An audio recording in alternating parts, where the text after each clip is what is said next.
নিজের ভাগ্য বদলাতে এবং পরিবারকে একটু ভালো রাখতে ১৯৯৬ সালে জীবিকার সন্ধানে মালয়েশিয়া গিয়েছিলেন আমির হোসেন তালুকদার। সেখানে গিয়ে শুরু করেন রং মিস্ত্রির কাজ। প্রথম ৩ বছর পরিবারের সঙ্গে নিয়মিতই যোগাযোগ ছিল এবং দিতেন খরচও। এরপর হঠাৎ করেই পরিবারের সঙ্গে যোগাযোগ বিচ্ছিন্ন হয়ে যায়। এভাবে কেটে যায় দীর্ঘ ২৭ বছর। পরিবারের পক্ষ থেকে তার সঙ্গে একাধিকবার যোগাযোগের চেষ্টা করেও যখন তার হদিস পাওয়া যায়নি, তখন পরিবারের সবাই ধরে নিয়েছিল তিনি হয়তো আর বেঁচে নেই। কিন্তু সেই আমির হোসেন তালুকদার পরিবারের কাছে ফিরে এসেছেন জীবিত অবস্থায়। মালয়েশিয়ার জঙ্গলে দীর্ঘ ২৭ বছর ধরে নিখোঁজ থাকার পর অবশেষে মানসিকভাবে ভারসাম্যহীন অবস্থায় তার পরিবারের কাছে ফিরে এসেছেন। শরীয়তপুরের নড়িয়া উপজেলার ৬২ বছর বয়সী আমির হোসেন তালুকদার ২১ এপ্রিল মঙ্গলবার রাত ১২:২০ বাটিক এয়ারের একটি ফ্লাইটে মালয়েশিয়া থেকে ঢাকায় পৌঁছান।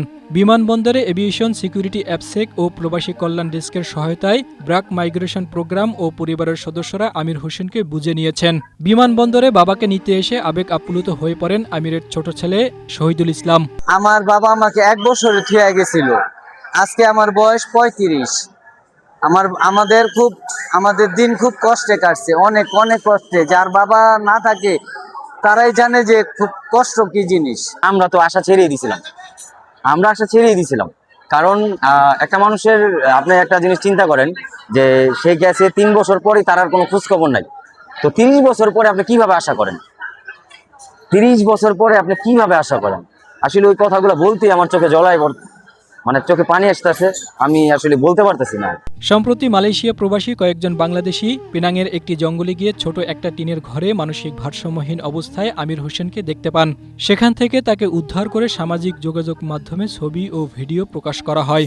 বিশেষ করে প্রবাসী সাংবাদিক বাপ্পি কুমার দাস এবং পেনাং প্রবাসী দীপুর চেষ্টায় বিষয়টি সামাজিক যোগাযোগ মাধ্যমে ছড়িয়ে পড়ে।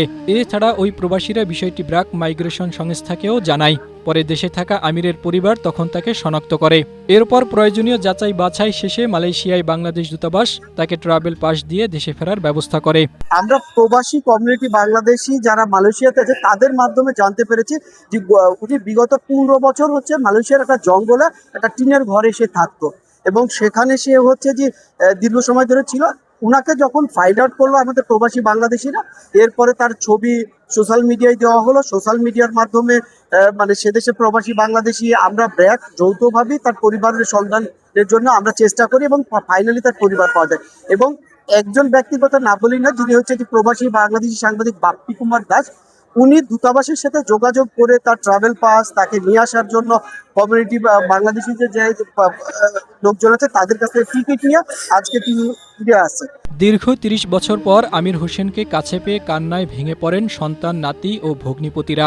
এ সময় আমির তালুকদারও সন্তান নাতিকে বুকে জড়িয়ে ধরে কান্না করেন। বিমানবন্দরে সৃষ্টি হয় এক আবেগঘন পরিবেশ। Desk report, Asia post.